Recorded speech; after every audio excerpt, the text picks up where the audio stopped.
All systems go. Clear for liftoff.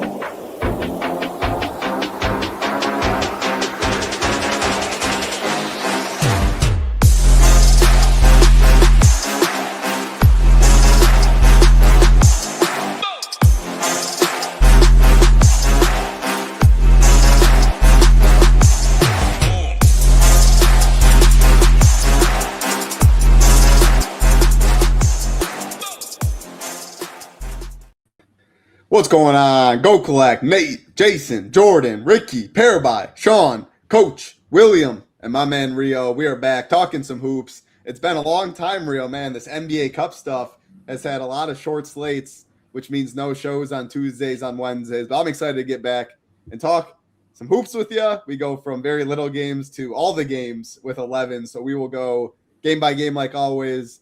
Rio, I'll steer the ship. Rio will take over. 11 games of talk, though, so not much time to waste. And Merry Christmas to everyone out there. Happy New Year, Happy Hanukkah, whatever you celebrate.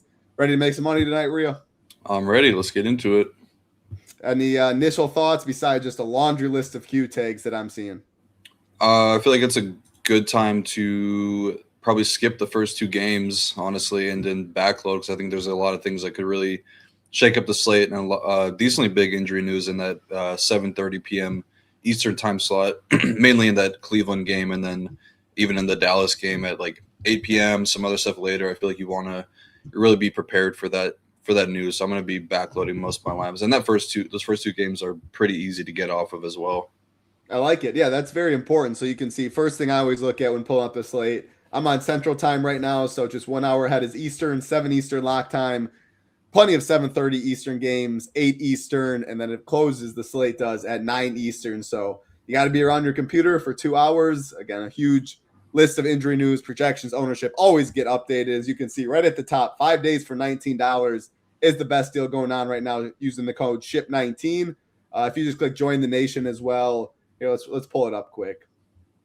Let me exit this screen share. Let me pull this one up, because we do have a new daily membership as well. I don't think that's the best time to use it right now, just with how much with Christmas Day right ahead, with NBA, with NFL. It's a great time. We do have, like, for when MMA comes up and NASCAR, if you do want to join us just for the day, you can get in as low as $9. You do not get the Discord though, but the best deal right now, again, huge slates on Thursday, NBA and NFL, monster prizes out there. So really excited for that. One of my favorite days of the year, obviously hanging out with family and stuff, but I'll be in the streets. Rio will probably be in the streets. So much money to be made on those days. Close call last year. I took 4th or 5th, I believe, but fun slate. So if you sign up for this 5-day access right now, you get obviously today, tomorrow, but you get the Christmas Day, and you do get Saturday action as well. We do have some football action on Saturday, so very fun stuff right there. No better time to get in. You also do get the Discord and Saber Sim with this. So 5 days for $19 is the best deal right there. Let me exit out. Let me pull up our partner over here again at SaberSim, and we will go game by game. Rio kind of already tipped his hand. Not much interest in this first one again. Jordan's in here. Brittany, hope all you guys are doing well. We don't have any time to waste, though, with 11 games on the slate. So the first game is the Charlotte Hornets and the Washington Wizards. 6.5-point favorites are the Hornets, and a 239.5 point spread. So it is pretty big, but again, injury news trumps all. As far as the Charlotte side, Ryan Kalkbrenner is questionable. No Mason Plumlee. As far as the Washington side, no injury news there. Again, there is a lot of Q tags on this slate that we're waiting for. So you mentioned backloading is your preferred route. Any interest in this first game? I would say no from the Washington side for sure. Getting Alex Sarr back, and then all those Q tags, Koulibaly, Chris Middleton are going to be back tonight. So none of these guys are really projecting like must-have plays. I think you could take a shot on Alex Sarr because he's been playing really well, but minutes are not really that enticing right now for him. Returned from injury a few games ago, 26 and 24 minutes. So maybe he gets up to 28, 30, which would put him in play as a mid-tier option. But centers should be pretty strong tonight, so I don't think I want to waste a roster spot on somebody priced that high this early. For the Charlotte stuff, I'm definitely more interested in taking shots there, especially if Kalkbrenner were to miss. I think we know what to expect. Moussa Diabate in the best matchup possible.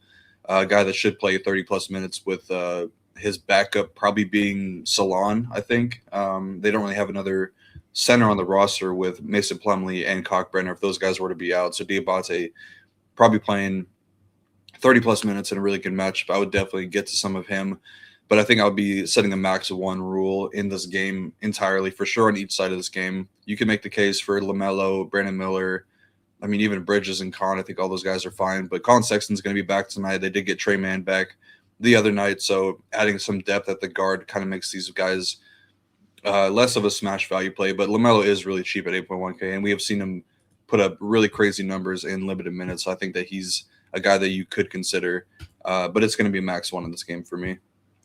Who's better? Who would you rather on your team, Con or LaMelo? Con, easily. Not even close. Yeah. All right. I've been seeing so much stuff about I feel like LaMelo, Trey, and John Moran are all in kind of the same bucket of point guard where they have a ton of talent and teams were building around them, but none of them have really lived up to their expectations. I think Trey has probably been the best of the bunch, and Ja is probably the most talented, maybe LaMelo, but nobody really wants these guys on their teams anymore.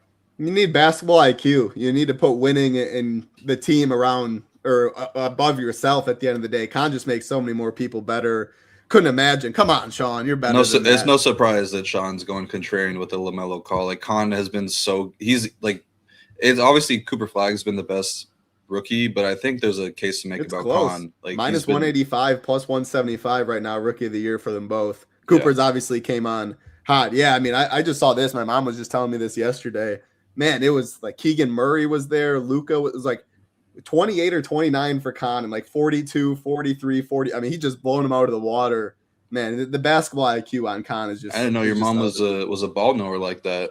Oh yeah, my mom had offers to play college. She ended up playing soccer. Enrique Ngumbawale broke her records at school. Now Daria Ngumbawale is there too. Yeah, my mom, she got me into fantasy, all that. She loves the sport. So shout out to my mom. How about that Con 3.5 last night? First half hit. Rio's been absolutely smashing. Yeah, with I asked him for trying to get my Baltimore Ravens money back. Rio helped me out a little bit yesterday with some props. So yeah, shout out to Rio over here, always putting in the work. I do have one at the very end of the night, so if you gotta stick around for anybody that wants some props. Yeah, other people. I'm not in a legal betting state, so unfortunately I can't get it down today. But a lot of people. Shout out to Trisket, Cam Johnson. He laddered up to like 6+ 1,800 for threes, plus 1,800, and he hit that. So shout out to Trisket right there. But yeah, not a game to have much interest in. Again, backloading is very important on this slate. Coach, hope you get better. I saw you sick. I know Rio was battling, and I was battling a little sickness before. We have Ricky talking about his son just got over pneumonia. Definitely a time a lot of people are sick. So hope you stay safe out there. Focus on your health. Cam, baby. There's our man Trisket. Hope you're doing well. All right, next game on the slate, Brooklyn Nets and the Philadelphia 76ers. Man, I'm such in football things. I said it for a second. I doubted if that was actually their name, but 10.5 point favorites are the 76ers. 219.5 total. Very low. Injuries in this one, nothing on the Brooklyn side to worry about. On the Philly side, Quentin Grimes, Dominic Barlow, and VJ Edgecombe, all questionable. Yeah, I mean, obviously, if all three of them are out, maybe you have some interest. Do you have any leans on these guys? I'm seeing illness. So, yeah, right on cue. It's that time of year. But any thoughts, Philly, Brooklyn? I know you said at the top, probably backloading and not much interest. Yeah, that would definitely open some things up. They are generally pretty healthy, though. I just don't really know how deep into the bench they want to go. I would imagine if Edgecombe and Grimes were to miss, a lot of those minutes are probably going to Jared McCain and probably Justin Edwards. And then for Dominic Barlow, it's probably just going to be Jabari Walker sliding in there. So I don't think any of these guys are really must-have plays because even if McCain is playing upper 20s minutes, he's still competing with Tyrese Maxey, Paul George, and Joel Embiid for touches. So it's not the same situation, whereas he was playing for Paul George, Edgecombe, and Joel Embiid earlier this season. So not really something I'm going to be prioritizing, but also the game environment itself is pretty bad. These teams have been playing really good defense over the last month or so. Brooklyn is second in the league in points per possession defensively, and Philly is fourth over the last 2 weeks, so that makes sense why the game total is so low. And then Brooklyn is pretty healthy right now. Just Cam Thomas is out, Drake Powell is out. Just not really, doesn't really mean too much. I think if you are picking on somebody on either side of this game, I'll say for Brooklyn, it's easily Michael Porter Jr. and Nick Claxton. There's some downside for Nick Claxton, though, obviously guarding Joel Embiid, a guy that can draw a ton of fouls. And then for MPJ, I don't know. It's just kind of like he's always in play just because he's been crushing this season, but he's almost 9K now. Definitely worth that price tag, but you're going to need 50 plus from him to be viable on this big of a slate.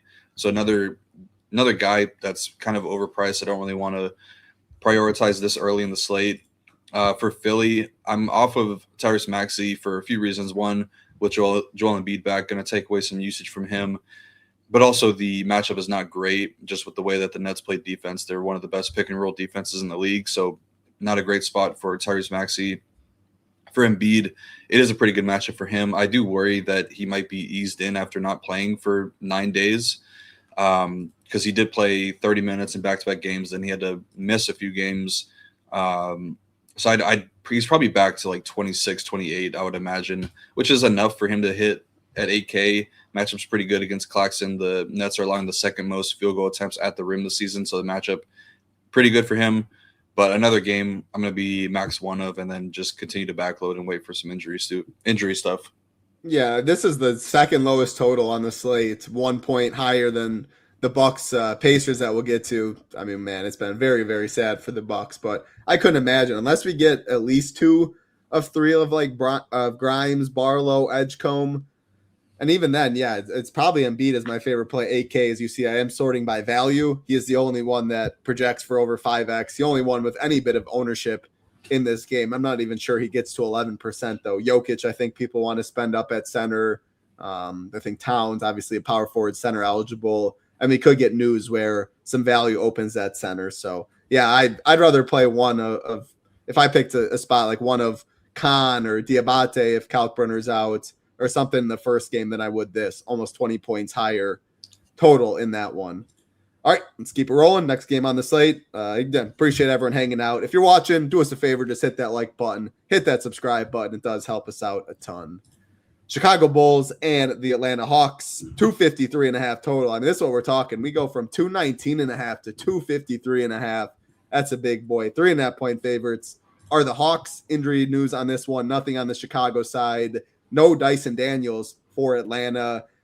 Looking at ownership, let me filter by these two, sort by ownership. Vooch, Ricochet, finally got that name right after 2 years. Jalen Johnson, Okongwu, Kobe White, all showing 15% or more. Shout out to Wisconsin boy, Jalen Johnson, absolute hooper, been dominating this year, has won plenty of people some money.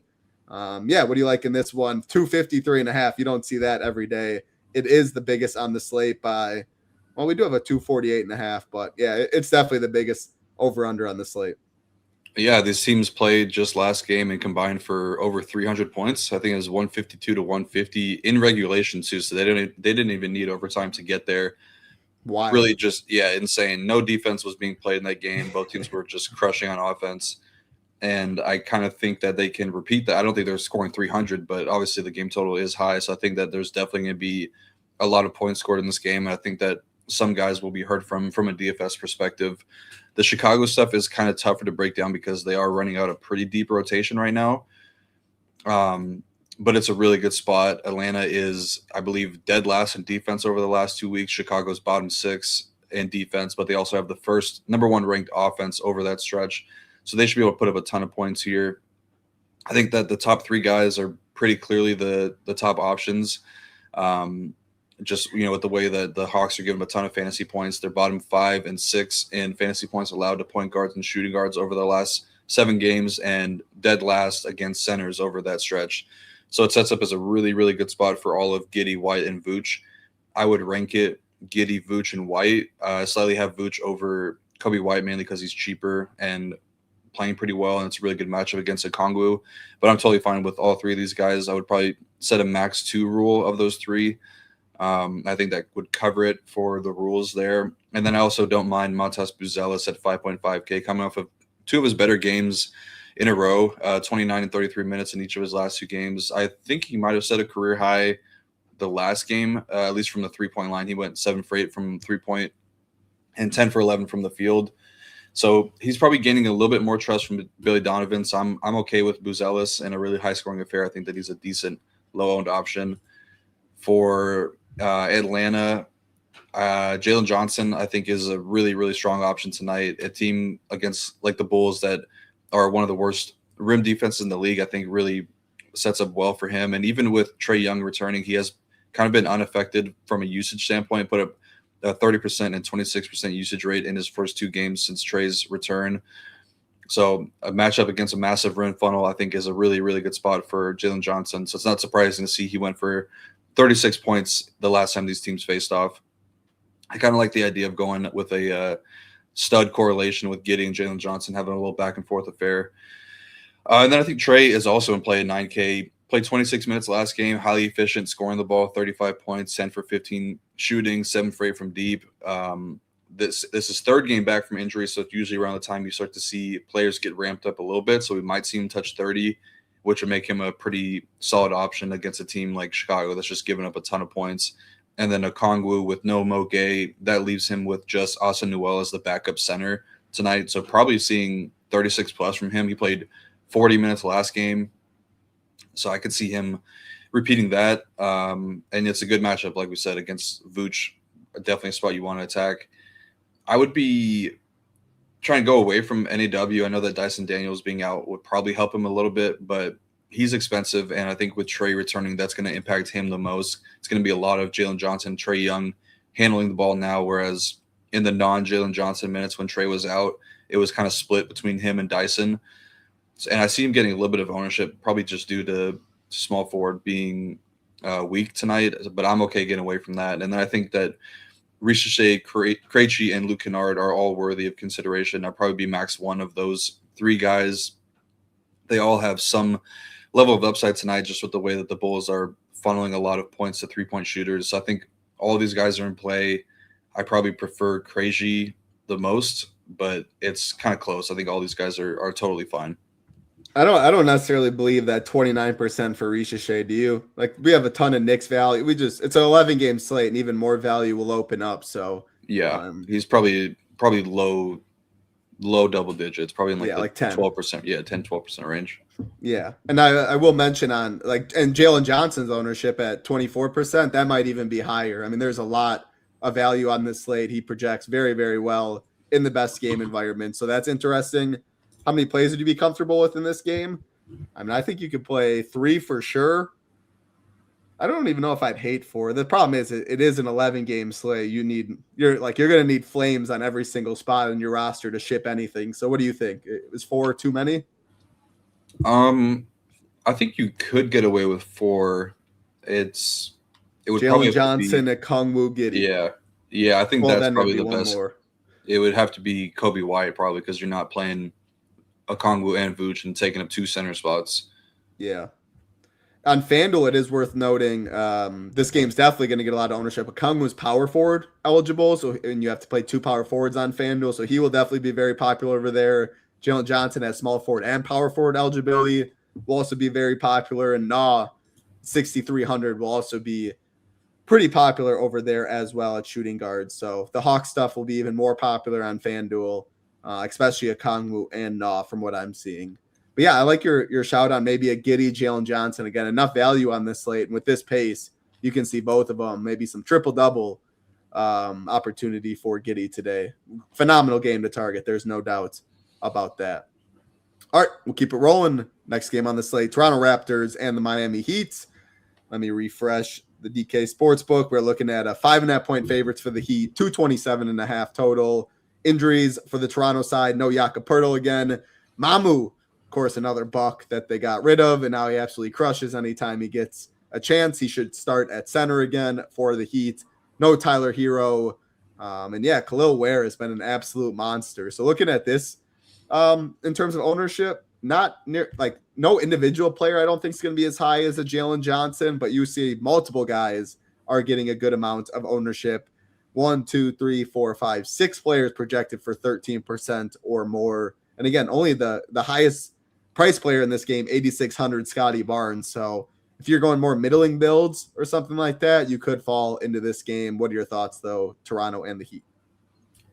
Yeah, I'm surprised that these guys are projecting as well as they are, because I think that the pace that Miami has been playing with is kind of baked into the projections, and they've been playing a lot slower as of late. They've actually fallen outside the top 10 of pace this month, where they were first in the league by a pretty wide margin. And Toronto is a team that in general just likes to slow things down in the half court. They rank 29th in pace. So I think that the game total is pretty spot on where it should be. And I think that there's probably less points scored in this game. But for the Toronto side, you obviously have two main rotation pieces out with RJ Barrett and Pirtle out. So that, like you said, Mamu is going to start. He's power forward center eligible. I think that he is in play, but the price did come up to 5.5K, and he's not running away with minutes by any means. He's still playing probably mid to upper 20s minutes, which is enough for him to hit value. But I don't think that like 30 to 34 from him on this slate is enough. I feel like you're going to need probably 400 plus tonight. So you're going to need 6X from basically every position. So I'm not in love with him as a value play, but I do think that he is in play. I would probably rather look to Scotty Barnes and Emmanuel quickly on the Toronto side. We have a pretty large sample over the last 2 seasons where Scotty Barnes is the guy that sees the biggest boost from a point per minute standpoint. Of a 740-minute sample, he's averaging 1.33 fantasy points per minute. The matchup for him is a little bit tougher. I think he's going to see a lot of Bam or Khalil Ware. So going to be tougher for him to score on the inside. The Miami Heat have been pretty good taking away the interior scoring. It's been a much better matchup for 3-point shooters, which is not really Scotty Barnes' game. But he does enough of everything that he can still hit value. So I like him probably the most of the 3. But then I think Quickly has the best matchup of Barnes, Ingram, and Quickly. He's kind of their main catch-and-shoot option. The Heat are funneling a ton of off-ball scoring right now. So I think that he could, if he can hit his shots, he has a chance to hit the ceiling, double-doubles in 2 of his last – or double-digit assists in 2 of his last 3 games, taking a ton of threes still. So if he can knock down some threes, he does have a good bit of value. And then CMB, Colin Murray-Boyles, I think you could also consider as a pivot off of Mamu, because he would get those backup center minutes. He's only 3.3K, also has power forward center eligibility, so he makes a lot of sense. Don't really love the Toronto side by any means. So these guys it's been a little bit tougher to get true ceiling games from these guys. I would probably set a max 1 rule of the Barnes, Ingram, and Quickly at these prices, and then probably max 1 of Mamu and Colin Murray-Boyles, and then nobody else is really in consideration for me on Toronto. For Miami, I think it's pretty clear that Khalil Ware is the best option for them from a fantasy perspective. He's been crushing it as of late, 48 plus DK points in 3 straight games, rebounding the shit out of the ball, and he's shooting it really well from beyond the 3-point line. He's averaging 1.4 fantasy points per minute with Jovic, Pelly Larson, and Hero off the court this season. Those guys are all out. So you can get pretty aggressive with his projection if you think that he's going to be playing 30-plus minutes here.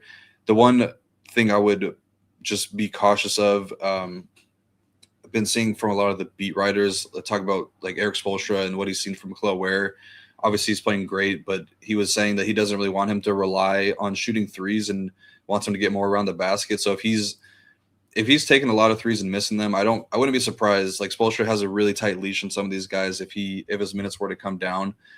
So if he was getting like 30 to 40% ownership, which it looks like he won't be tonight, then I would be a little cautious there. If he's in like the upper single digits to low double digits, then I would probably take an overweight stance, because he does have really, really big upside at 5.9K. But he's definitely the clear number 1 option for me in Miami tonight.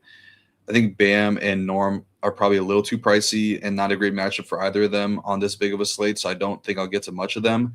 But Jaime Jaquez, Wiggins, and Davion Mitchell are all priced pretty appropriately, so I'll sprinkle all in those guys, but probably a max 2 spot on Miami, and then, max 2 from both sides of this game, I think. Yeah, and I don't even think I don't want 4 pieces in this game together. Max 2 on both sides, but it's definitely not a game like compared to the last game we just talked about. I mean, again, totals don't mean everything, but it's almost like 25 points lower, and prices are pretty appropriate on both. Toronto I've just struggled with because all right, is it an Ingram game? Is it a Quickly game? Is it a Scotty game? On large slates like this, like you said, I mean, 400 plus, you might need 6x. It feels like they cut into each other a little bit. So not my favorite game by any means. I would much rather target that Atlanta-Chicago game. But I do like Khalil Ware. Interesting point, like you said, with the threes. If he does have a quick trigger, that would be sad. But, I mean, if he's playing 30 minutes, sign me up at 5,900 almost every single slate. Next game on the slate, New Orleans Pelicans and the Cleveland Cavaliers. 8.5 point favorites are the Cavs. Second biggest total on the slate at 248.5. Injuries in this one on the Pelican side. No Herb Jones, Jordan Poole questionable. For the Cleveland side, no Lonzo, and Darius Garland is questionable. Obviously, big news right here. And that's kind of why you want to backload, assuming we don't get the news before, even if we get the news by 7 Eastern. These aren't two very appealing games to start, but yeah, that Darius Garland news, very important. If he is ruled out, you will see D-Mitch get a good bump. I think Proctor, Craig Porter, maybe a little bit. Let's start on that side. If Garland's out, or do you have a lean? Is it a real chance he does sit? I see 8.5 point favorites, so it's possible they might want to get him a little extra rest. But yeah, the Cavs implied for 126 points. One of their best players is questionable. Obviously, Mobley out for a long time as well. So what do you see in this one? Yeah, definitely a good chance that he sits. He did say after the game last night that he was planning to play, but then the injury report came out and he was questionable. So for sure, a real chance that he sits. And I think that is kind of the news that I would want to wait for, because we would see – I don't know who it would be that would start. Craig Porter Jr. is back, and the last time that Proctor started, both Garland and CPJ were out, I think, or maybe it was Donovan Mitchell. I forget who it was, but it would probably – I'm not sure what they would do with the starting lineup. I would imagine it's Sam Merrill back in there, and they just slide Donovan down to the 1. Craig Porter Jr. gets the backup point guard minutes, and they probably don't play Proctor much is what I would think. But – yeah, I don't know. I just kind of is it just going with the starter? If it's Proctor, it's him. If it's Merrill, it's him. If it's Craig Porter, it's him. Or would you like the backup more because they're not sharing as much with D-Mitch? I would like Craig Porter Jr. for sure if he was well, not even if he was starting. Even if he was off the bench, I feel like he's kind of the clear option. I don't know really if they'd want to go back to Proctor. But yeah, I think that Cleveland is kind of overvalued in the betting market here. They're playing really bad. I know they won last night, but it was kind of a weird situation where I checked who was on the court for Charlotte towards the end of the game when the game was still close, and they had all their backups in, like the Liam McNeelys and all those guys. So they kind of punted the game off, and they still only won by 7.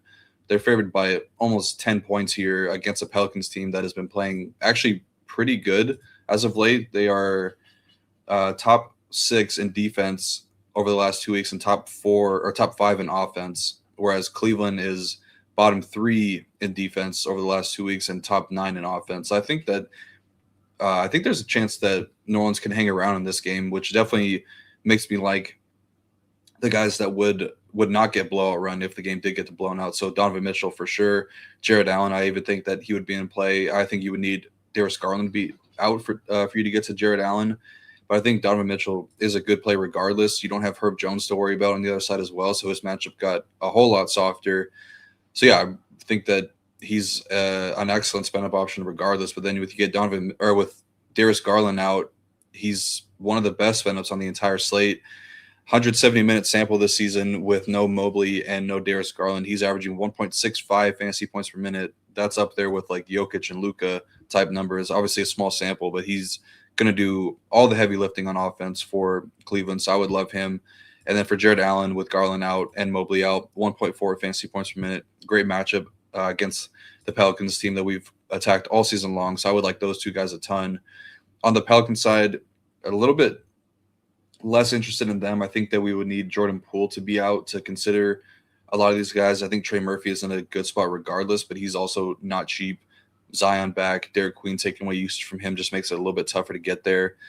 I want the Pelican side to be thinner because it is a really good spot to attack. Over the last 7 games, the Cavs are allowing the 3rd most DK points to point guards and shooting guards, and I think they might be dead last against small forwards, something like that. So it is a good spot for the Pelican side. But if anything, just keeps the game close, and you get a full run from Donovan Mitchell. But yeah, I think this game does have some sneaky shoot-up potential and could definitely remain closer than Vegas thinks it will. Yeah, I like that take. The problem is, like you said with the Pelicans, they're just fully healthy pretty much. Even if Poole's out, I'm not even sure I can get to any of them on an 11-game slate. Like, I mean, Queen's a baller. Shout out to Derek Queen. It's been fun to watch him, but still Zion there, Trey Murphy, Sadiq Bey's been fine. If Jordan pulls in, it makes it even worse. But yeah, I can't click on any of these Pelicans if I'm like hand building a team or something, and I'd be max one. I do like Donovan Mitchell a lot. You want him in a competitive game. If you do think it stays closer, obviously if Garland's out, I would really, really like D Mitch. And you have enough, there's enough salary relief on this slate. You can play D Mitch, Jalen Johnson. Heck, maybe you can play Giddey, Jalen Johnson, D Mitch, depending on what injury news breaks and stuff like that. So really, really like the spot for D Mitch. Assuming Garland's out, even if he's in competitive game, he can play. Like, he's not playing 32 minutes, right? Darius Garland? No, D Mitch. That's what Saber has him projected for right here. No, I would imagine it's closer like to 35, 36. Yeah, 34, 35 probably. Yeah. That would be like the median for him. I think that 36 to 37 is like the higher end. Yeah. So, I mean, that's something I always like to look at as well. Maybe I should just have SaberSim projection up. I was taking the average, but because minutes dictate a lot with projection, so it's easy to compare that way. So yeah, I mean, if you add 3 minutes to him right there, you're looking at like a 51.5, something like that projection. He pops off a little more. So definitely like Donovan Mitchell. Outside of that, if Craig Porter starts, he's always a fun click at 3,400. Point guard is loaded though. No doubt. Kolek, Simpson, we get to them. They will be popular, but he would eat into some of that ownership. Keeping it rolling. Again, 11 games on the slate. No time to waste, but we do appreciate everyone hanging out. DQ is a point guard? No, he's a center, but he can handle the ball. I mean, he's a Sengun Jr., Dollar Tree Sengun. How would you describe Derek Queen? Great passer, great footwork. Well, it's like the evolution, the Pokemon evolution. Have you seen that meme on Twitter? No, I'm not. I was a Yu-Gi-Oh boy growing up, not a Pokemon. Okay. Well, everybody here knows Pokemon. It was like the Charizard, Charmander thing, and it was like it used to be Sengun, Sabonis, Jokic, but now it's Queen, Sengun, Jokic. Yeah, all right. Blazer fans. Oh, all right, Tyler. Very funny. Very funny. All right, we'll keep it rolling. Next game on the slate, the Milwaukee Bucks taking on the Indiana Pacers. 1.5 point favorites are the Bucks. 218.5 total, the lowest on the slate. Injuries in this one. Bucks still without Giannis. As far as the Pacers, no Isaiah Jackson, TJ McConnell questionable.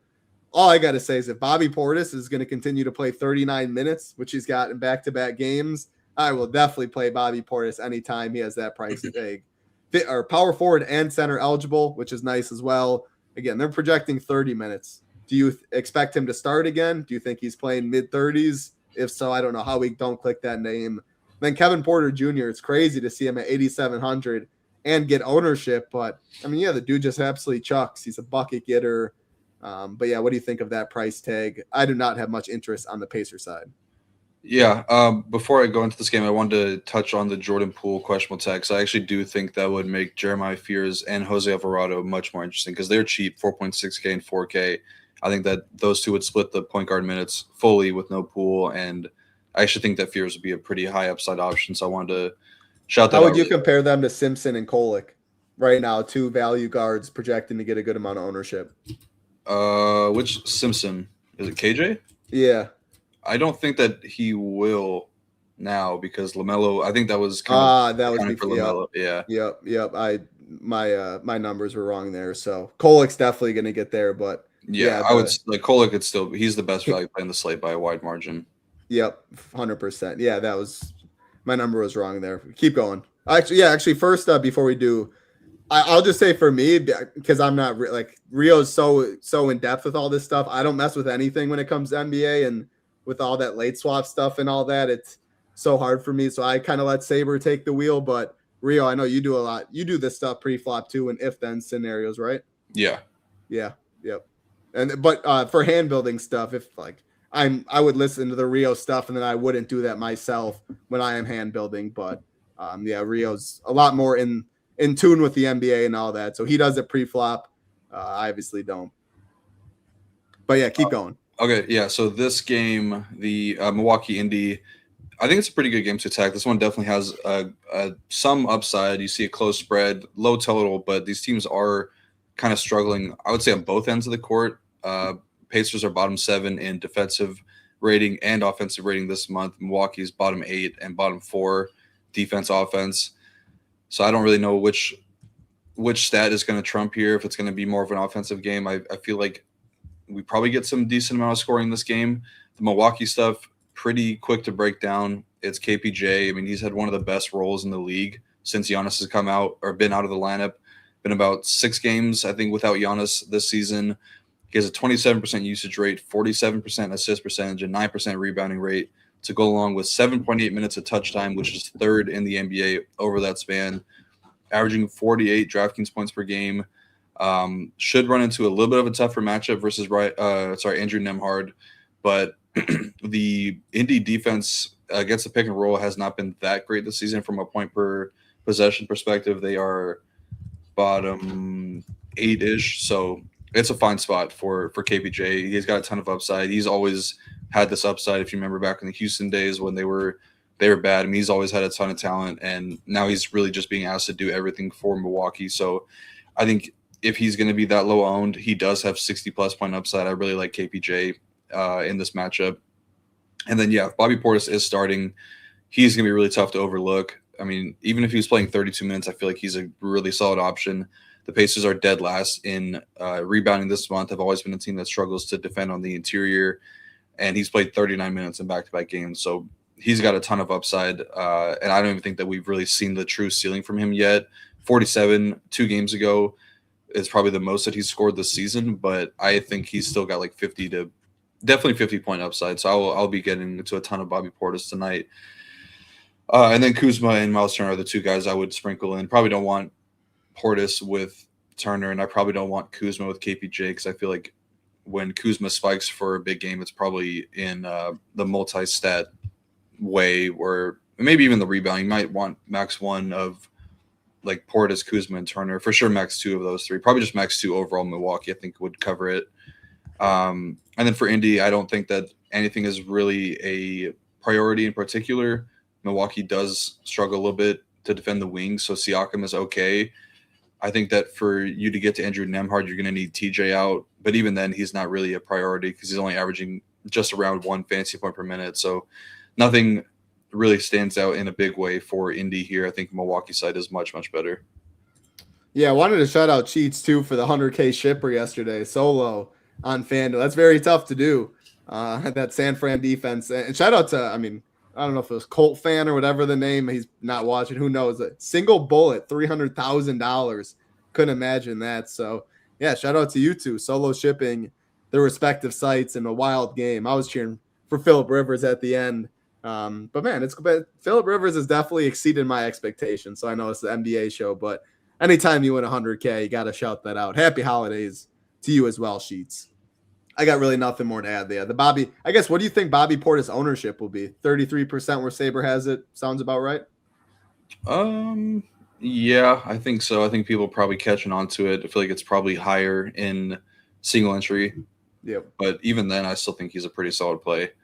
He's not. I think he's honestly being underprojected right now. I mean, if those are the minutes he's being projected for around the industry, even close, like that's just wrong. Like 30 minutes is just wrong, assuming he starts. He's played 39 back-to-back games. Yeah. They need him. I mean, the Bucks. I mean, this team is. It's hard to watch these guys. I mean, Kuzma's cheeks, Kevin Porter. Yeah, he's a scorer, but that's about it. I mean, it's sad. Giannis probably eventually gonna go, don't you think? It seems that way. I mean, you don't think that Zach LaVine is enough to get Giannis to say? Yeah, Zach LaVine. They've been talking about that dude for years. It seems. Come on. Yeah, I'll let Rio talk about that. I mean, if he's off the bench, the minutes, you have to definitely project it a lot lower, and then it makes it a little tougher, hey? Yeah, I would probably be caught. You just would need to get it, like, run into the perfect situation for him to really spike for big minutes. I don't think I'd be doing anybody, like, anything. Like, I would be doing somebody a disservice to, like, tout Bobby Portis coming off the bench, I think you do need him to start. Does that would that make Kevin Porter more appealing? More usage to go around with the starting unit, more staggered minutes? I'm not sure exactly what it looks like with those guys sharing the court. If you give me a second, I can pull it up. But I would imagine. I don't think that Portis is really that big of a usage guy. I feel like staggering Ryan Rollins and KPJ away from each other has been good for him from a usage and like role standpoint. I honestly feel like it's Kuzma that takes away more from him, but I could be wrong there. No, that makes sense. It's an 11-game slate. Yeah, moral of the story: if Bobby isn't starting, he definitely goes down in appeal. I think KPJ is still fine, but yeah, it is sad. He does deserve better. I hope he does whatever he wants. He did enough for the city of Milwaukee. All right, let's go from Giannis, one of the best players in the NBA, to probably still the best player in the NBA, Jokic, and Denver taking on the Dallas Mavericks. Hey, a little AD Jokic action. This will be pretty fun. We got a 236.5 total, 6.5 point favorites are the Nuggets. Absolutely blew out the Utah Jazz yesterday, so no worry for the back-to-back with the minutes on Denver. Looking at the injury report in this one, Dwight Powell, someone just said he was questionable. I think he's now downgraded to doubtful. Don't think that means absolutely anything. We also have PJ Washington and Brandon Williams questionable. Klay Thompson doubtful. Max Christie doubtful. So laundry list of injuries on the Dallas side. Nothing to note for Denver. I mean, you can always play Jokic in a competitive game. He was on pace yesterday, just completely nuke. 12-7 is a big price tag, but we do have enough value on this slate to make it work if you would like. I do think he'll be more popular on FanDuel. 12.6K, yes, but it is a onesie position, and there's a lot of value over there. I have Kolek, Laravius, and Clarkson. Flipowski's cheaper on FanDuel than DK. Maybe it'll be pretty similar, but even at that very big price tag, Jokic will be played at what? How many fantasy points do you want from him to be like a good play, or like to be scared to fade him? It would need to be like 75 plus at this price tag. So you'll be underweight. Yeah, I will be. I mean, you could always play Jokic, and there's going to be enough value on the slate to get up to him.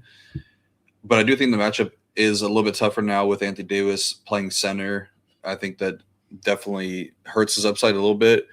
But like you said at the top, these guys are very well rested. Neither between Jokic or Murray played the fourth quarter, so these guys should be good to go for full minutes tonight. Games should be able to stay competitive throughout. They're 7-point favorites, or 6.5 point favorites on the road. So they did have a travel day for a back-to-back, which is always a little bit tougher. It's really just slate dependent on if you can get to Jokic. I don't really think that we need to talk about the matchup too much because he's just such an elite player and per minute producer. I do think that the matchup is pretty solid for Jamal Murray, though. Well, the way that the Mavs play defense, they've been really good at taking away off-ball scoring, but been a lot worse with their on-ball defense. Their pick-and-roll defense is towards the bottom half of the league. So a pretty good spot for Jamal Murray and not a good spot for guys like Peyton Watson and Cam Johnson. I want whoever's going to have the ball in their hands the most. Obviously, that's how you score fantasy points, but I think that it's going to be a lot of the two-man game between Jokic and Murray. So those are really the only two guys that I'm considering for Denver tonight. For Dallas, the main appeal for Anthony Davis is that he has power forward eligibility, but he's also playing a ton of minutes right now. And with all the depth that they're lacking at center, we're probably expecting like 35 plus minutes from AD, which is really good for a guy that's probably around like a 1.5-ish fantasy point per minute producer on average. So he's always in play, does have a little bit of foul risk against Jokic, but I think he's a good enough defender to defend without fouling. So I do like AD a good bit. And then the Q tags on, I think PJ is still questionable, if I'm not mistaken. Yeah, but you have doubtful tag. Go ahead. Yeah, I'm still seeing questionable. Okay, Doubtful yeah, so that would doubtful Powell. That would really change a lot because PJ and Brandon Williams are two guys that would open up a ton of minutes for Ryan Nembhard for one, with no Brandon Williams. They would get a little bit more backup point guard run with D'Lo. I think both those guys would be in a pretty good spot. I would definitely be max one of those two because I don't expect them to overlap. Actually, no, I take that back because Nembhard is only 4.3K. D'Lo is 3.2K with shooting guard eligibility. So a combined price tag of 7.5K is, I think you could definitely get 6x from those guys combined. So I'd actually be okay with those two guys together. And yeah, I think that Nembhard would actually be really good. The last time Brandon Williams missed the game was against Utah. He had a double-double in that game, around 38 DK points. For PJ, who gets those minutes, I think it would probably be Caleb Martin. I don't know if that means that he would start. He probably would, though, I would imagine, because they really have nobody. They have no wing depth tonight with Max Christie and Klay Thompson out. So it would have to be Caleb Martin. I mean, I don't know how you don't play him at 3K with small forward, power forward eligibility, two of the worst positions to fill out on a normal basis. It actually might be, they might just slide AD down to the 4, go Gafford at the 5. Do you have any thoughts there on what they would do? I do not. I'm not going to pretend I do. But let's say they do go Martin. Does that add Jokic a little more appeal because just salary becomes, I mean, it's the easiest stars and scrub slate of all time? Yeah, for sure. Because then you could go with D'Lo and Caleb Martin if Brandon Williams and Kolek, and I mean you could have all the money in the world, Yeah. which makes the Johnson, Giddey game stack we talked with the D Mitch. You could salary comes a lot less relevant. So that was my only thought there. I don't have a lean what they do though. It feels like the stars and scrub slates have been less needed this season, but I think large part of that is because we haven't really had Giannis and Wemby on a lot of slates. I feel like on average the slates have been a lot shorter too. Where like we don't. I mean now this time of year with Christmas, like teams already rest people more this time of year. Illnesses are more popular. The slate's really big. Like when we get to the Knicks stuff, it feels like we haven't had as many slates like this as we have in the past. I mean, just like 2 years ago, it feels like this time of year, every single slate. I mean, the injury report was like this. It feels like it's been a little better with the NBA Cup stuff.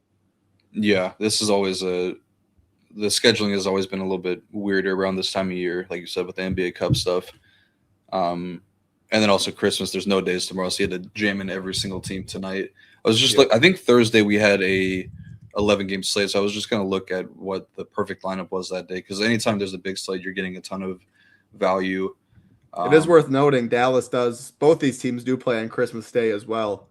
So I don't know, maybe that does leave PJ and Brandon resting a little bit. I don't know. But that's why we're backloading. 8 p.m. Eastern. If you're not really playing the 7 p.m. Eastern games, you hope you get the news prior to the 7:30 lock, because obviously a lot of games do lock then and a lot of very important games. So, yeah, have your notifications on like always. Be in the Discord. Shout out to Rio. Always in there helping out projection team. Gets it always updated as well. So, I mean, if you're playing NBA, like always, but especially tonight, you have to be around your computer. Anything else in this one? Obviously, a lot. The Brandon Williams, the PJQ tags are important, and then what they do with their starting lineup dictates a lot. Yeah, I mean, if both those guys miss, I think AD is a really great play. I think Najee becomes a lot better. I think Nembhard would be up there with one of the better value plays on the slate. Still would prefer Tyler Kolek, but I would have a lot of interest in Nembhard. And like I said, with the D'Lo stuff, imagine he's probably seeing low 20s minutes. I guess there would be a chance mid-20s usage. I'll take that all day long with D'Lo. I guess it would be max 2 of Nembhard, D'Lo, and Jaden Hardy, because I think that all three of those guys would see the court, and one of them is going to be left out. I think that there's probably a better chance that D'Lo plays like 25 and we get like 16 from Hardy, or vice versa. Yeah, that makes a lot of sense. I mean, either one. I always love playing Jaden Hardy when he gets the minutes too. Hooper himself. So yeah, very important injury situation today for the Dallas Mavericks. All right, before we go to the next game, again, we appreciate all 235 of you hanging out, watching live. Hope everybody enjoying their time off from work. If you do so have, I think that's the English I was looking for. Hope you got some fun plans with friends, family, or hey, just playing DFS the next couple of days, Christmas Day. Even if you have nothing going on, you can be watching NFL and NBA all day long. Plenty of money to be made. We will be talking some NFL Christmas Day slate tomorrow. Hoop, myself, Tambo will be live early in the morning. Obviously, we'll have slate plans, core reports for everything for the NFL and the NBA projections, ownership. No better time to join, as you can see right about 5 days for $19 using the code SHIP19, or you can just click. If you go to Ship It Nation and then join the nation, it'll say you can see a daily pass and a 5-day pass. Definitely recommend the 5-day pass. You get access to the Discord with that. You get access to SaberSim. And again, it takes you all the way to Saturday, where we also have some Saturday football as well, like last week.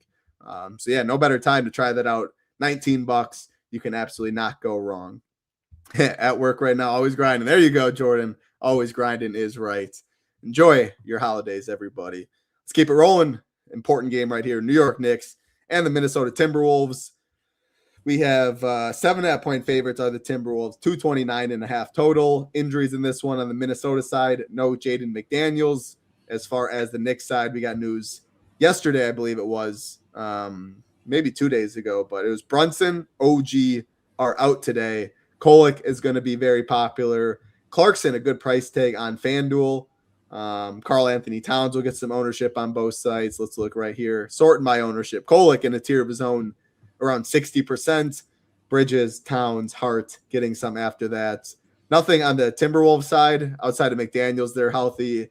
The prices look appropriate. Yeah, it's really hard to click anyone on that side for me. But what are you doing in this one? Yeah, I feel like you don't really need to spend too much time talking about Tyler Kolek. I think that he's going to start, play low 30s minutes with a chance for upper 30s minutes, and is in a pretty good matchup as well. Minnesota, very bad against the pick and roll. I think Kolek is going to fill in a lot of Brunson's role. Obviously not as good as Brunson, but we saw just 2 games ago he put up a double-double in 26 minutes. So we're getting 30-plus from him tonight. I don't see how you don't start pretty much all your lineups with him. Like he's I don't want to say borderline lock in 150 max, but I'll probably have 80+%. I think a lot of good DFS players will probably sit around there. I don't really see how you can get away from that. It's just too good of a value. And there's really not a ton of, like, point guard is fairly weak for the most part on this big of a slate. So yeah, Kolek. Do you think that goes down at all if the Mavericks stuff opens up and you get more of those guys, or that like 80% goes down to like 65%? I hope it does, because I would think that that's kind of like 35% of teams are just dead not playing Kolek, is my opinion. But probably not then, with you saying that. It probably stays there regardless. If anything, it might just change the build. Like then you're probably getting more. I would say it's more like Jokic and less Jalen Johnson and AD, something like that. Maybe, I don't know. But yeah, either way, Kolek is the best value play on the slate by a wide margin. But after that, it gets a little bit tougher to weed through for the non-Karl Anthony Towns players, because I think Josh Hart, there is a lot of upside on him just because he has triple-double upside, really good rebounder, can take on some ball handling.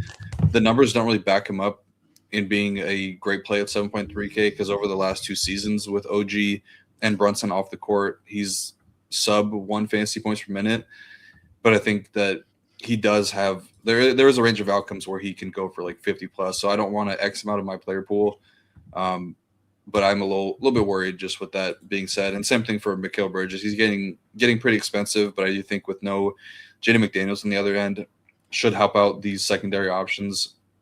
And then Jordan Clarkson is going to have to fill in a lot of the offensive role left behind by Jalen Brunson. I think that would come at the expense of Bridges and Kolek if he were to see more minutes than usual. So I'm going to be max 2 of those 3 guys. You could probably toss in Josh Hart in that grouping. I think that would kind of cover your bases. And then also Mitchell Robinson. I think that there is a scenario where he sees his minutes tick up even alongside Karl Anthony Towns, because we do know that the Wolves are one of the bigger front courts in the league. If they're playing Rudy Gobert 36+ minutes and they don't want Cat on Gobert, it would make sense to get more Mitchell Robinson out there. So I kind of think that there's a little bit of negative correlation between Mitch Rob and Tyler Kolek. Okay, so maybe I take back him being like a borderline lock, because I think that there is a scenario where they maybe play Kolek like 26 to 28 minutes versus 30+. I think that would be Mitchell Robinson seeing those minutes and then just running like a Josh Hart, Mikal Bridges, Cat offense around those 3 guys, because they can definitely run things through Hart. He's a pretty solid just like playmaker in general. So I kind of like Mitch Rob a little bit, because we've seen him have massive upside in limited minutes, and it does make sense to get him out there a little bit more for the matchup. But I like Cat a ton at 8.5K. Even if Brunson and OG were in, I would probably be considering Cat, because he's a guy that should be priced probably closer to 10K. But in 2 seasons with the Knicks, we have around like a 200-minute sample with OG and Brunson off the court. He's averaging 1.56 fantasy points per minute. That comes down a little bit this season because he's had a little bit of a different role, but I do think that he's got a ton of upside, probably the best mid-tier option on the entire slate. So I'll be prioritizing Kolek and Cat, and then mixing in Hart, Bridges, Clarkson, and Mitchell Robinson in those groupings that I said. Minnesota, I don't really think anything is a priority in particular. I think Anthony Edwards is a great play, 9.3K, good matchup for 3-point shooters. But that's about it. I think all these guys are either overpriced or priced appropriately, and I don't really want to play Mike Conley on this big of a slate, even at that cheap tag. So probably max 1 for Minnesota. I think max 2, and you just be max 1 of all the bigs would be enough to get the rules and kind of limit what you get there. Yeah, I couldn't imagine clicking Mike Conley's name on this slate.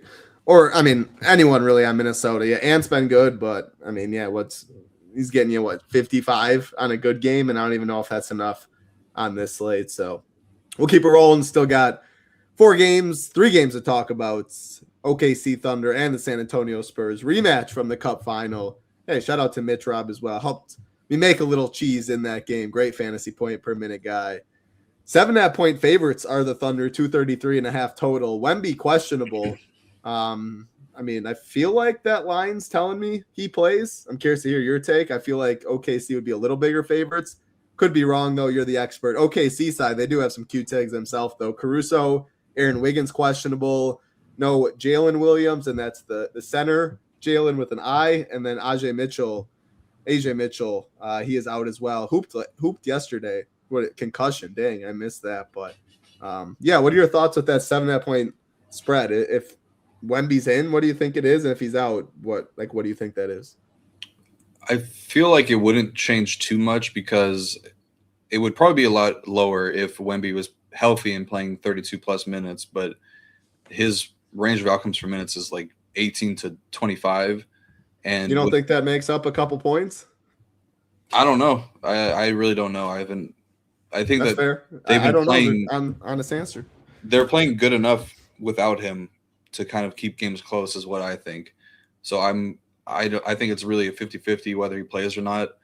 I also don't think that you really need to wait around for too much because all these guys are expensive, and you're not running to play De'Aaron Fox or Castle against OKC. So I think it's a max 1. San Antonio, I probably would be fine with Stephon Castle. And that's it. I don't want to get to anything else on this game from the San Antonio side. Kind of same thing for OKC. These are 2 really good defenses. So I think this game plays a little bit slower, plays a little bit more low scoring. Shea is always in play. But you're getting all the guys back. Jalen Williams is back. Chet's back. Hardenstein's back. Caruso's back. So they're as healthy as they have been in a pretty long time. So I'm not really prioritizing much in this game. I think it's a max 1. Overall, definitely max 1 from each side. Castle and SGA are the 2 guys I'm keeping my player pool. Yeah, I mean, look at I have it sorted by ownership. 1.29% Keldon Johnson projected for the highest ownership in this game. 11-game slate. Make it a 10-game slate. Pretty easy that way. I would say these last games, but I think the Memphis-Utah game when we get there is pretty interesting. This Lakers and Phoenix game, though, a couple guys showing above 10%, but not too much ownership going to this one. Lakers favored by, the Suns favored by 3.5, 227.5 total.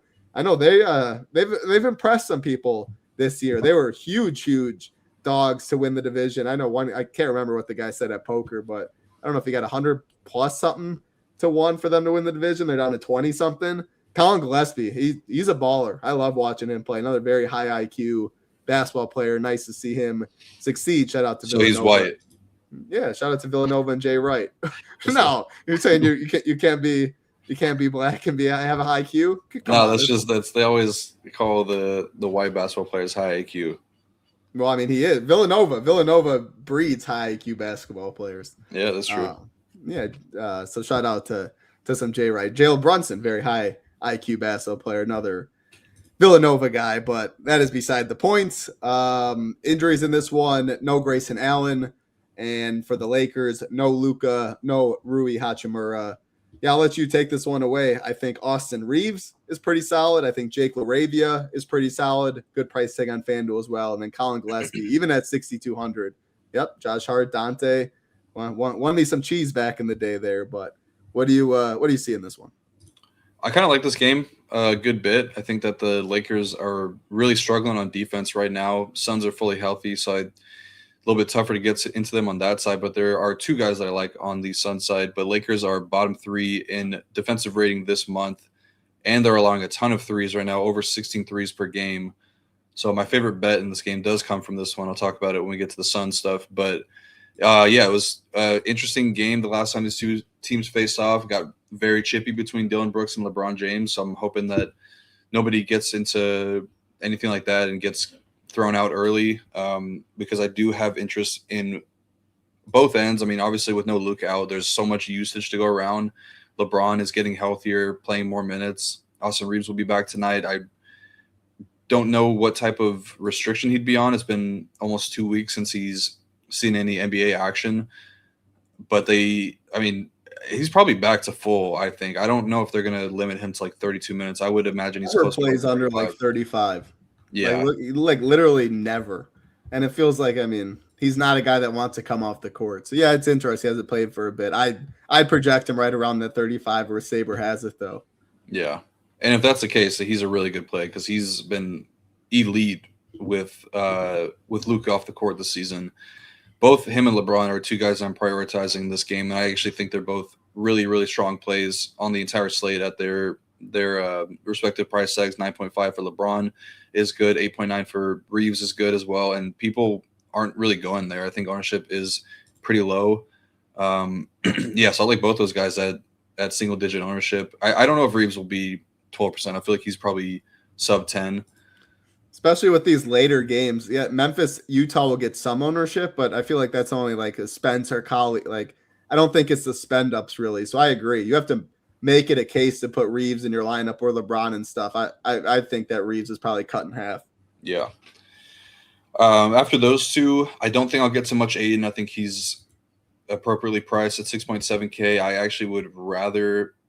I'd rather play Vanderbilt. I think that those two are going to be splitting the center minutes now. Vanderbilt around 1 fantasy points per minute, played 27, 25 minutes in his last two. So pretty solid value play. And then LaRavia going to fill in the power forward minutes for Rui. I think he's a really strong option. He's a really good rebounder and can do a little bit of everything that we talked about earlier in the season. He's got some multi-stat upside. Like he's a pretty good passer, decent offensive game. So I like LaRavia a good bit.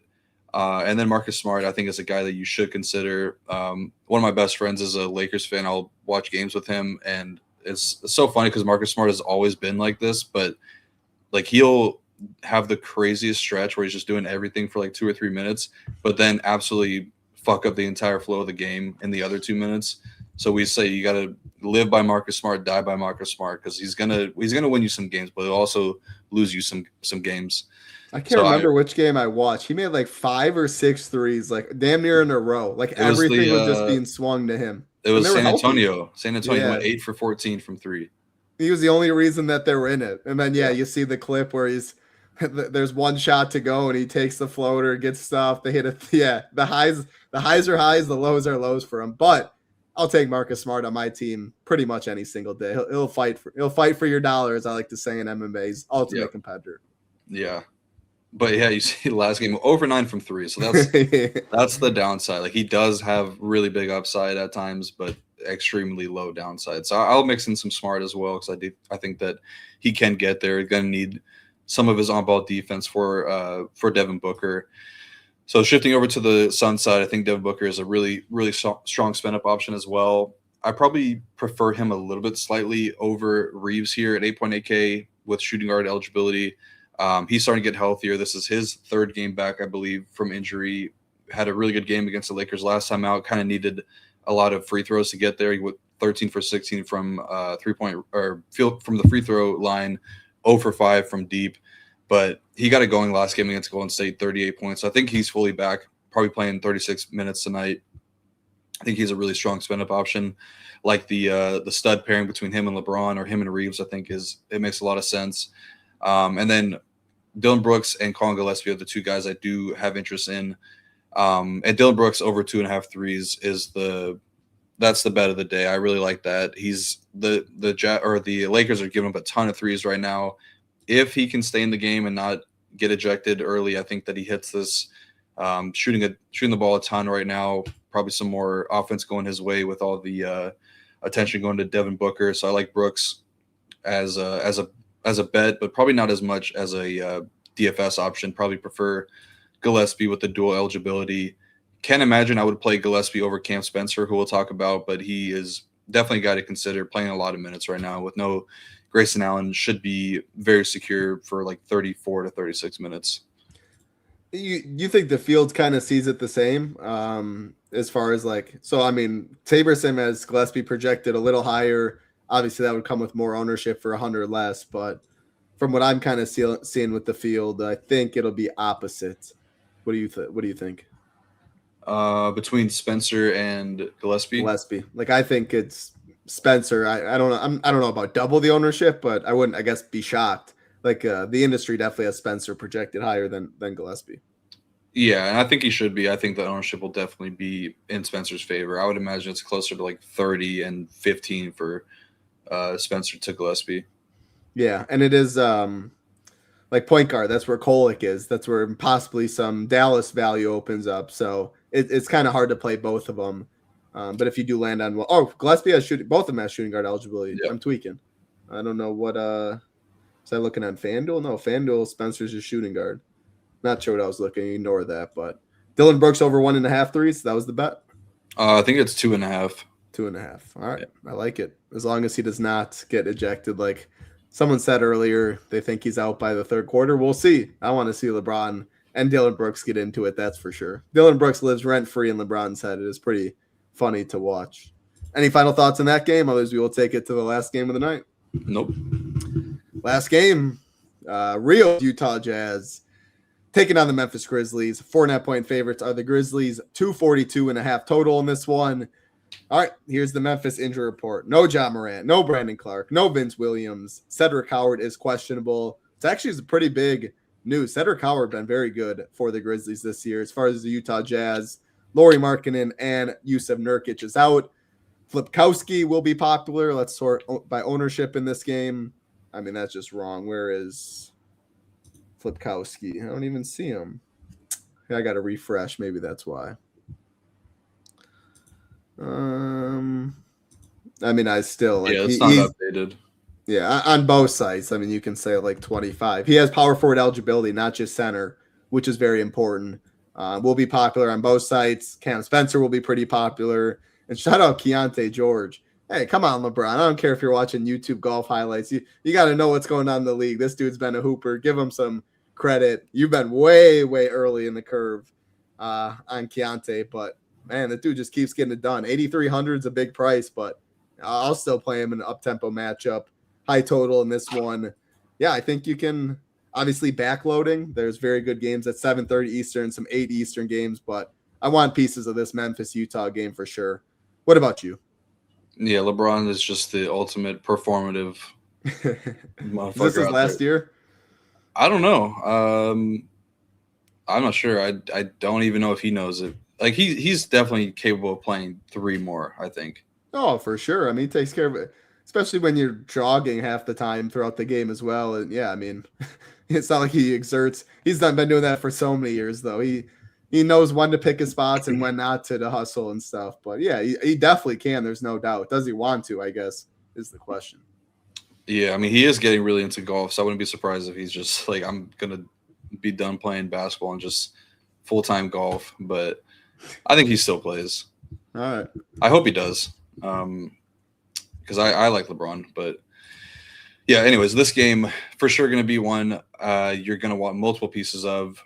Like you said with Filipkowski, well, I'll do the Memphis stuff first because I think Cam Spencer is one of the best guard plays on the entire slate. He's got the matchup going for him. All the touches going his way. He's been really good in the games without Ja. I don't have the numbers in front of me, but I would imagine his touch time is exceeding 6 minutes, probably has really strong potential assist as well. But the Jazz have been allowing a ton of fantasy points to opposing point guards over the last week or so, 2 weeks. allowing the second most fantasy points per game, and they're allowing over 34 points per game to the position, nearly 6 made threes per game. So I really like Cam Spencer tonight. Yeah, he's going to be in my player pool, probably going to be in my single entry stuff. I really, really like him. When it gets to the other options, though, it makes it a little bit tougher because I do think that we will get some pretty solid fantasy scores from some non-Cam Spencer Grizzlies. Jaren Jackson is a guy that could spike for stocks because the Jazz are one of the teams that turns it over the most, but he's 8.1K now. Santi is 7K, and he hasn't even been starting. And then Jock Landale is 5.6K. I would probably be max 2 of those 3 guys. You could probably just say max 1 of Santi and Jock, and then let Jaren Jackson float around because I think that would cover everything. The matchup is really good for Jalen Wells, but I don't know if he has enough upside at 5.7K. And then, okay, Kalkbrenner's out, so fire up Diabate.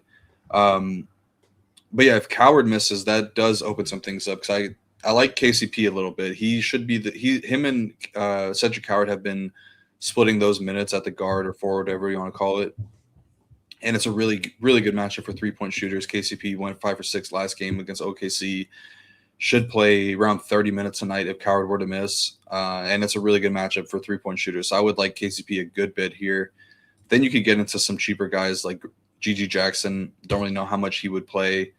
I like this spot a lot for Memphis, but it's really just Cam Spencer is the one that's really standing out. And then if KCP were starting for Coward, I would like him a ton. The Utah side is a little bit better to get to. No Nurkic, no Lauri Markkanen. That means Filkowski will start. It's just a matter of it's going to be at power forward or center. It's really between Taylor Hendricks or Kevin Love on who's going to be starting at center / power forward. I think if it's Love, obviously Filkowski shifts down to the 4, and then vice versa. Hendricks at the 4, Filkowski at the 5. Either way, Filkowski, really good option, 6K. He's averaging 38 DK points without Nurk this season. So, yeah, really strong option. And then the upside for Keontae is that the Grizzlies have been pretty bad in the pick and roll. He's a pick and roll heavy guard. His games without Lauri this season, he's top 50 DK points twice, but did put up 19 against OKC. I'll give him a little bit of grace there because they did get blown out in that game, one of the best defenses in the league. I think he's got a ton of upside, 8.3K. Really, really like the spot for Keontae as a bounce back. And then Collier should get a little bit more overlap with the Jazz being just thin overall. He looks like a really strong value option as well. I think I would probably want to set a max 1 of Keontae and Collier now because there's a lot of value at the point guard position. If you do play Keontae and Collier, then you're probably not getting a ton of Kolek. And if you are, then it would be at util. So it kind of changes the way that the entire build of your roster looks. I don't necessarily love playing all 3 of Keontae, Collier, and Kolek because then you're missing out on somebody at center. So I probably don't want to do that tonight. Do you have any thoughts on that just from like a build standpoint? Because I'm just kind of thinking through things right now. I think point guard's strong enough that I'm totally fine playing 3 point guards and 1 in the util. If you don't think Collier and Keontae like negatively correlate as much, like just say the Dallas stuff like opens up. But if you're not worried about the negative correlation, I think on this big of a slate, I think point guard is strong enough where I'd be fine playing 3. Yeah, they don't really negatively correlate as much anymore because they have been overlapping a lot more as of late. So SaberSim has where the heck is Collier? Yeah, they have like positive 0.02. No, I think point guard's strong enough, and it can only get better with some Dallas stuff where I don't think you need 2 centers by any means today. I'm just thinking obviously the Diabate stuff does make it a little stronger, but I mean if you're playing Cam Spencer, you're probably playing him at shooting. Yep. But I mean, man, I think Collier is gonna like this projection on Collier is gonna go to like 26. He's gonna be like 20% owned. I think ownership is updated now on the Jazz stuff. Cool. Let me refresh quick.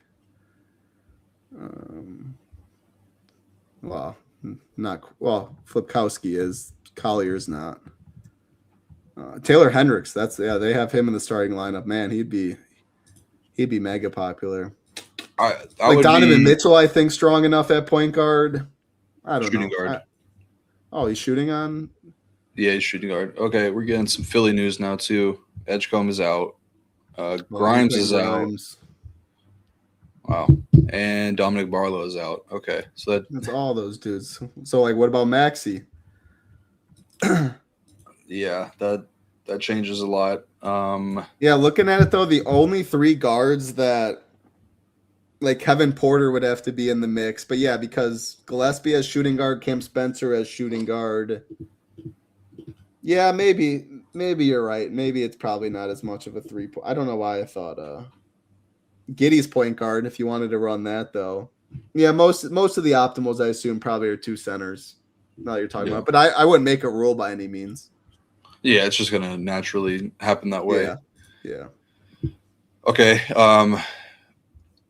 Yeah, so I'll finish things out on the Jazz. We don't really have enough time to go back to that 6 or so because we're running pretty long here. But yeah, if Hendrick's starting and the ownership is true, and it's really going to be 40%, then I think that's a spot you can go away from. He's just not a really good permanent guy in his career. He's going to have essentially no usage, just kind of like a 3-and-D type dude, but I don't even know if he's that great of a 3-point shooter anymore. So yeah, I would be a little bit weary about playing Taylor Hendricks at ownership. That's kind of my thoughts on it. And then Kevin Love, if he's not starting, be very careful there because he could DNP. He's done that already a few times already with like no like information that he was not going to play. It's just he just will or won't play. But if you can't click that name if you don't have, well, I guess you don't have maybe many options if in the late window. But yeah, I'd rather play Hendricks 4,200 center out. I think it's hard to click Kevin Love because of how late the game is. You have to have a pivot, I think, in place. You can't live with 0 on an 11-game slate like this when 400's needed. You would need him at the util spot, and then that would allow you to go to like leave a couple $100 and go to LaRavia or spend down for Vanderbilt, something like that. That's a good point. He would be with Filipkowski being power forward eligible. You can play him there. You would naturally have Love at center. So good call. Yeah. All right. I think that does it. Yeah. There's a lot of projections will be updated ownership. Of course, all the cores on the site as well. The news will not stop coming in. So yeah, this is a preview for what you're going to be looking at all night. Again, if you do want to join, let me pull this up one last time. All you got to go shipitnation.com, click join the nation right here. We do have a daily pass now if you want to get in, but I think by far the better deal for $10 extra, 5 days for $19. You get Discord, you get Saber Sim.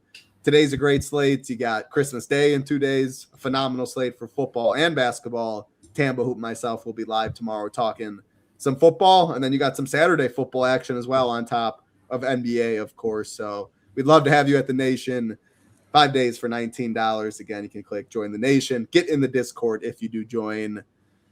That'll do it for us. Great work as always, Rio. 11 games is not easy. Phenomenal stuff. You can catch him in the Discord like always. That'll do it, though. Everybody out there, have a very Merry Christmas. Happy holidays. If I do not see you tomorrow, you will catch Rio on Friday, I believe, with Ham the Man. For Rio, I'm Title Town. Be safe. Good luck tonight. Peace.